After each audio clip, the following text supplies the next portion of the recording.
Marvel Snap and Second Dinner have the biggest opportunity in front of them to grow this game that they have had since the game came out. We're going to start with this hot take and then talk about the rest. The ban went from being possibly the worst thing to ever happen in Snap to possibly the best thing to ever happen to Snap. All depends on the follow-up. I think they can turn the sentiment back to year one if handled correctly. As someone who has a fairly direct correlation between how good Marvel Snap is doing and how good I am doing financially, I think I am qualified to speak on what I would like to see in terms of how they handle this situation, which is to say, I would like them to handle the situation in the way that makes the game get as big as possible, because that will make me make more money from people watching my content. Bluntly, honestly, that's what I want from this situation. And so what does that look like? Well, I think in order to pitch this to Second Dinner, what you have to do is you have to take this and say, right now, more people have heard of Marvel Snap than ever before. More people are writing articles about Marvel Snap than ever before. More people are Googling Marvel Snap than ever before. You have a limited window of time to take that high Q score or Google rating or whatever and convert that into downloads, and convert that into players, and convert that into growth for the game. And one of the easiest ways to do that would be with compensation. But the problem there is that compensation should go to people who were affected. So what they need to do, in my opinion, is when they do compensation for this event, make it a thing.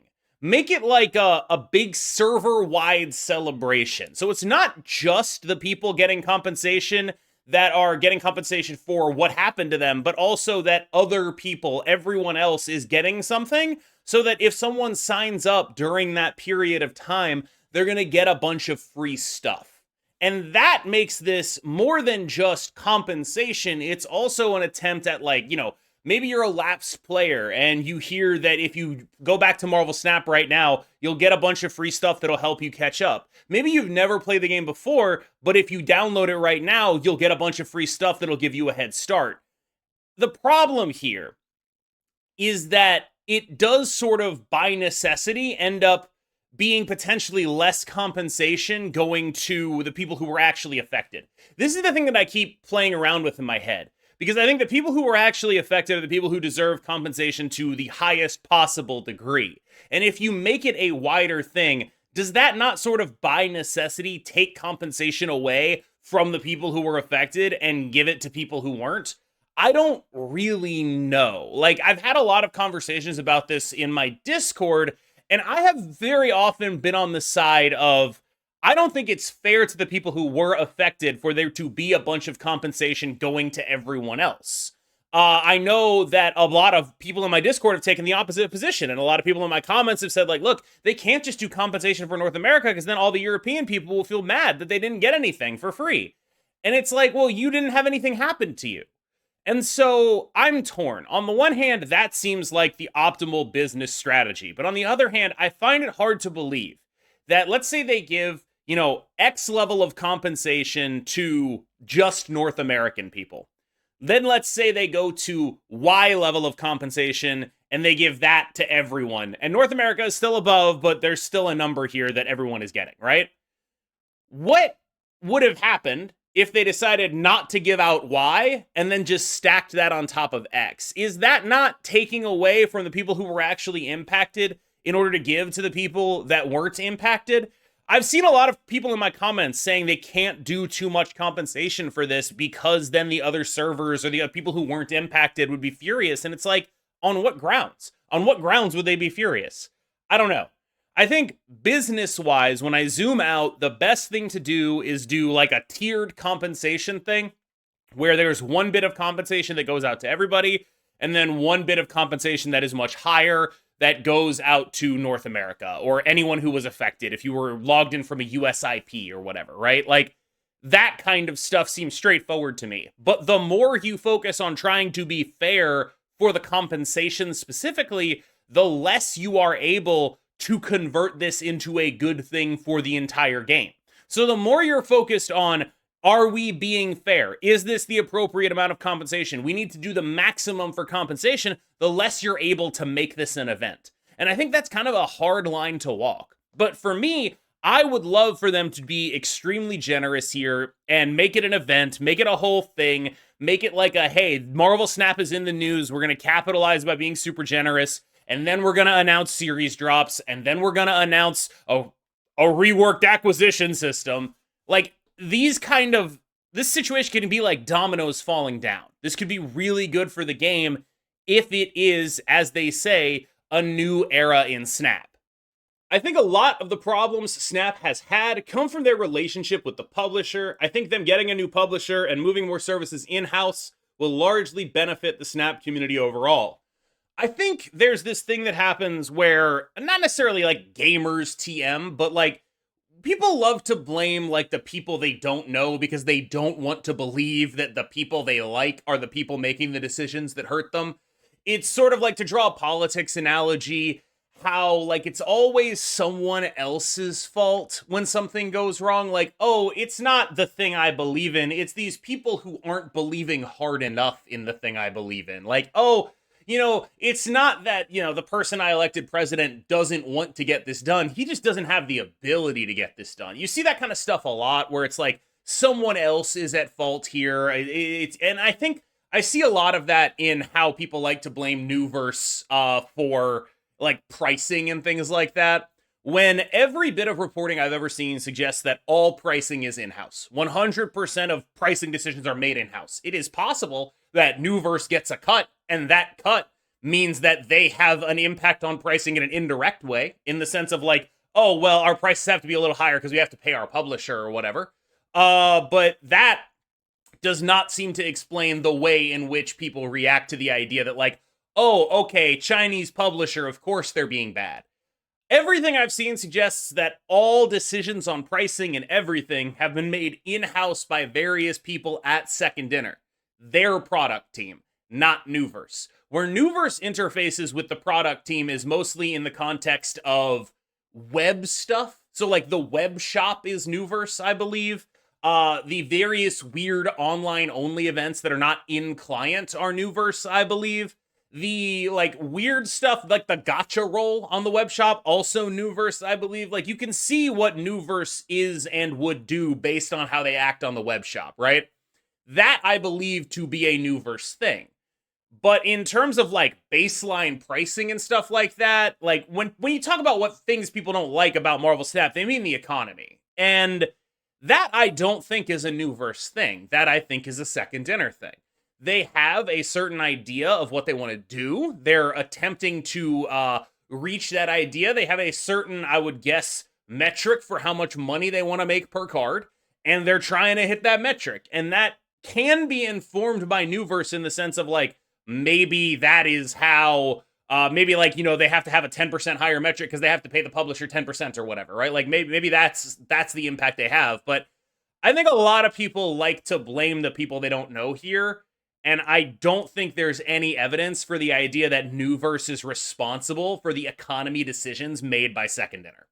People really shouldn't have high hopes for draft mode coming anytime soon after Ben Brode's most recent interview response, which was, that has been in the works for many years, probably at this point. We all come from a long history of card games, and there's a lot of fun versions of draft. I would love to see some kind of draft for Marvel Snap, but we've tried a lot of things, and we don't have the ultimate fantasy that we think is the best version. I think in some ways the game can be more set up to be successful. The longer the game is running, the more cards are released too. But we'll see. I'm not going to promise draft, but I will promise that we will continue experimenting with draft until maybe we someday do it. This, I think, is where I've always felt about draft, to the point that I was shocked that they announced that they were even trying it, because I feel like once you announce that you're trying it, the community is going to take that as a promise that it will happen. And walking it back like this, I think, is a mistake in the same way that I think announcing it was a mistake, which is like, when you look at the economics of draft, the reason so many people are excited for there to be a draft mode is because, fundamentally, they think it will allow them to break the acquisition system. They think that this will allow them to not actually have to engage with the way the game makes money off of them. That's never going to happen. The game is never going to want to give you a way to play it for less money than it currently charges you. They're not going to want to spend dev time developing a game mode that takes you away from purchasing things and puts you toward not purchasing things. And in order to make draft something that is roughly equivalent in terms of monetary gain for second dinner, it would have to be rapacious prices for entering that everyone would get mad at. I cannot figure out a way in which it is worthwhile to take the people who are probably the only thing making the game money right now, which is the people making cards, and be like, actually, you need to go make a game mode that will long-term lose us money. I've always been shocked that they were willing to do that. And I realize there are going to be people who be like, no, draft makes money. I don't think I've ever seen a situation in which it does. And I think it's a little bit disingenuous to claim that when a lot of the reason people want draft is because they want a way to play with these cards without having to pay as much. And that's fine. It's totally valid to want that, but you have to admit that like that's what you want, and it does end up being a little bit at odds with what the company wants to provide. Because I think the draft experience can be cool, but if it's tied to what you own, your collection, that doesn't sound cool at all. And if it's priced at an equivalent rate to what it takes to get a new card, that doesn't sound cool at all either. So it's going to have to give up something somewhere, which means they're spending dev time away from making new cards and towards making a game mode that probably loses them money long term. I don't really buy it as a thing that's worth doing. I just don't. Part of the Snap economy that's ignored is variants. Variant shop becomes less and less useful as more and more variants are released. Today in my variant shop, I had 4 variants released in the past 2 months that I passed up on purpose, while older album variants never show up. So on the one hand, absolutely true, that is a real thing that's happening. You do have to be cognizant of that, and that is 100% real. On the other hand, the reason the variant stuff is ignored in the context of Marvel Snap's economy is because you don't need variants to play the game. And so the more they're able to actually get you to buy variants, the less like I have to worry about in terms of the economy, frankly. Basically, from the moment they said there is no way we can run this game being fully variant supported, assuming that's true, which I am, variants sort of went out the window in terms of anyone talking about the economy because they are a second order concern. The first order concern is, can you play the game? Can you play the game? Can you get the cards? Variants do not impact this in a meaningful way because of the way Second Dinner has set up the game. A lot of their money comes from cards. A lot of it. Probably most of it. And that means that variants are never going to be a primary topic of conversation until the cards are not a problem. And I think that that's fair and correct. Variants should not be a part of this conversation right now. They are not an important stage 1 thing to talk about. The important stage 1 thing to talk about is getting people game pieces in a way that they're happy with and in a way that doesn't bankrupt the company. All of that is the thing that actually matters. Variants, while I admit it is weird, whatever like algorithm they have running that shop, I don't want them to spend a second on that. I don't want them to think about that at all. I want everyone involved in monetization to be focused entirely on the economy until it's not like this. Second Dinner needs to look at some serious restructuring. Marketing using AI and consistently making bad ads. New director of growth needs to focus on making fundamental things like acquisition and getting returning players over things like marketing strategies and social media campaigns. Those are not mutually exclusive, first of all. But when you talk about director of acquisition, that being published in the wake of them looking to find a new publisher, bringing more services in-house, when people talk about the impact Newverse actually has, those ads, I would wager, are Newverse. That kind of stuff, I would wager, that's the publisher's job.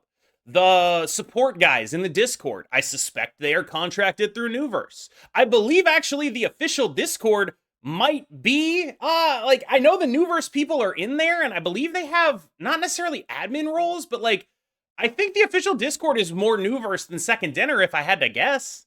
There are some really interesting things in the context of community management, because I know the CMs other than Griffin are Newverse. All that stuff, the stuff you're talking about is what might actually change with a different publisher. People overrate what might change with a different publisher, but what you've hit on here is actually publisher stuff. publisher stuff like doing ads, outsourcing your support, all of that stuff, that is actually things that the publisher does for you. And so I think that if you're looking for things to change, those are actually the most likely areas for them to change. I don't have any necessarily inside info on this. This is all sort of public information. Like, you can see the Newverse people on like the mod teams of the subreddit and things like that. And like, this is not like, ooh, I'm like leaking NDA stuff. This is all public info. But when you talk about like things that are most likely to change, social media presence outside of the accounts run by Griffin, things like the YouTube channel. Like, I know the YouTube channel is Newverse because I've dealt with the YouTube channel people before. When I did my introductions to cards for High Evo and Red Guardian, that was Newverse. Things like that are liable to change. Things like the core gameplay stuff, not liable to change because that is Second Dinner. Second Dinner controls the game. They do all the stuff in-game. Newverse stuff tends to be like second order stuff here. So you actually have hit on things that probably will change, or at least have the opportunity to change if they go with a different publisher. We're getting to a point where character selection for cards is becoming an issue. March's data mines are so obscure that it doesn't seem to have created any excitement, especially when more well-known characters like Icarus, Frankie Ray, Firestar, and Wenwu aren't in Snap. Okay, don't know who that is, Firestar I only know because she was originally data mined and then went away. Wenwu was the Tony Hsieh character that they like fused the Mandarin with in Shang-Chi, and I love Tony Hsieh, so I'm down with that, but I don't really know that I would call those guys any less, like, again, not a comics guy, but the degree of literally who between them and like Agamotto is not high. Like, that's kind of the same level of like, I don't know who that is. It's Glup Shido. That's the same level for me. Like, I'm not a comics guy, obviously. Like, that's I'm just like a normal dude who's like watched some MCU, and I see no difference between those four names and the four names we actually got. Literally none. Like, they are exactly the same to me. And so I feel as though that is like the kind of critique that can only come from someone who is steeped in comics lore and really cares about comics lore. And I respect that, but at the same time, I have no way to validate or invalidate that because all of those names are glup shitto to me. Snap should have a bi-yearly or yearly big card update, maybe every anniversary, IDK. OTAs are fine, but focus mainly on metagame. There are too many cards that are just downright bad that get left in the dust, while some cards have appeared in OTAs over and over again. I don't think this kind of thing should be like scheduled, like, ooh, every year we're gonna do this. But I can think of one area in which this would be really beneficial and would require like a long-term kind of project for it. And that would be increasing the range of numbers at lower costs. What we've seen recently is that it's very hard to balance certain cards at like low costs because of the limitation on numbers. Like Hydra Bob's a great example where it's like, this should probably be a 1.4.5 or whatever, but you can't do that because that's not how the numbers in Marvel Snap work, right? Like, that sort of thing comes up a lot more in the bottom of the curve where things are condensed. And so I think that what they need to do, like, again, this is what I'm saying, it doesn't need to be on a schedule, but it does need to be like in reaction to certain things. Just move everything up a little bit and create more space at the bottom. That kind of thing would be really useful. But I don't think they should go through and buff cards just to buff them, right? Like I do agree there are cards that get left behind, but what you want to do is identify the reasons why that is. In a lot of cases, it's just like, this is series 1 or 2, or a good version of this card would be impossibly good, right? Like, imagine they did enough to make Angel actually a good card. It would be like a really big body kind of thing. That would be a card you didn't want to make, especially putting it in series 1 and series 2. So what exactly does it mean to do that in that context? I don't really know. I personally think that it's probably a bad idea to do something like what you're suggesting, but there are sort of sweeping passes to address issues that probably should get dealt with at some point. The weirdness of 3 and 4 cost, I think, is really something that stands out to me, is like, why are there more 4-cost cards with double digits than there are 5-cost cards with double digits? What's up with that? Like, there's stuff that should be addressed, but not on like a schedule and not like this, I think. Hydra Bob wasn't a balance issue, it was an acquisition issue. It was fine at 1-4, people skipped it, it got buffed with 2 hours to go, and it hasn't been seen in a cache since. People are unhappy they don't have it, and since it's in so many decks, not that it's a 1-5 OP card. Well, it's both, right? Like, yeah, a lot of people are mad that they don't have Hydra Bob, and that's why they hate seeing Hydra Bob in decks, but also, he was too strong. Like, just baseline, I don't really know how you can look at a 1-5 and be like, yeah, that's totally fine. He was, however, at the safest possible place to be too strong. The safest thing you can make too strong is a 1-5 vanilla stat line guy, right? Like, because, yes, it'll be too strong, but it won't be able to, like, have vast implications because it's still a 1-drop, right? Like, it's still relatively small compared to real game-winning stuff. It just is too strong, but it's not going to be too strong in an oppressive way. It'll just be too strong and be in a bunch of stuff and be the best thing to be doing. And that's not the kind of too strong that's often unfun. Hydra Bob's unfunness came from the acquisition, but it was also too strong. The conspiracy theory that A, Second Dinner knew the game would be banned, and or B, that they wanted it to happen is probably the most asinine theory ever concocted by people in the player base. Yeah, honestly, I cannot think of a more asinine theory. That one's pretty asinine. Gotta give it to you. I'm not trying to be a white knight for SD here or anything, but I genuinely feel like the community has gotten pretty scummy in regards to SD's mistakes and demands for compensation. On the one hand, I do think that, but on the other hand, I think if there was ever a time to be furious about something and demand compensation, it would be this time. The game went down, and we have no guarantee that that would ever not happen again in the future. The best case scenario here is that Second Dinner was blindsided by this and had no idea that this would be even possible, or were told somehow that it would not be possible, but being blindsided is still bad. Like, yeah, it's almost certainly true to me that it was not a malicious act on behalf of Second Dinner, but that doesn't make it better. This is the kind of thing they should have been on top of, they should have known about, they should have had multiple things on the back burner in case something like this happened. This isn't the kind of thing they should have figured out at the same time we did. And because of the state of TikTok and the state of America, this is the kind of thing that needs to be fixed before it could ever come up again. And I'm glad that they seem to be taking the time to fix it, but like, I think people are zooming past what happened way too fast. People spent a lot of money in this game, and it just went down for no reason. And that is bad. That is really bad. And you should compensate those people for what happened here. Not just like, oh, I wasn't able to play for a little bit, but the fact that we had no idea what it was and what was happening is really bad. And the more comes out, the more I'm tempted to look at Second Dinner as the victims in all of this. And I get that.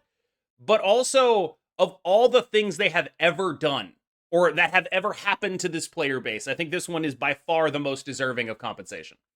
And so, while the community can be cynical and greedy, I also think that this is a case in which, not necessarily that we need to hear out the cynical and greedy voices, but it's a little more justified right now. High ladder means nothing when not a single person played something truly off meta. I don't care about which person did the best with a slightly different IPV hand or move bounce.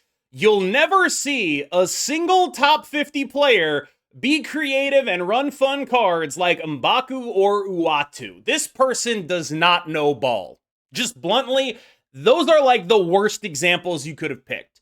M'Baku is good enough to have been a meme among me and my friends constantly playing it in top 50, where the goal is you M'Baku blink and then you yell, "The combo!" really loudly. The current number 2 ranked player has probably never played a good deck in his life, that's Butt.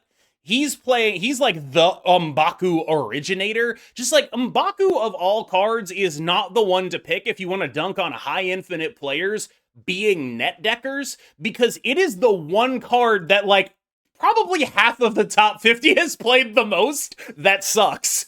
Like, it's a very bad example here. I even know there was a guy in the top 50 named Fudge playing Uatu recently. Like, these are both very bad examples. There's a lot of people who do weird stuff in the top 50. I think if you just watch my videos, you get the impression that it's not like that because I focus on things that are going to be replicatable for my audience. My job is not to say, yo, Butt is doing really well with this, therefore it's a good deck, because it's not true, because he's the only person who can do well with it. Like, but there are a ton of people who are optimizing for I'm going to screw you over type stuff where you don't know what they're playing and you don't know why they're doing what they're doing, and they have really dangerous snaps. Butt's one of those. Jimmy Dickens is one of those. There's a lot of people in the top 8 who are in the top 50 who tend to be innovators and really try to think outside the box. I think of all of those people, I am the one who you can accuse of this the most.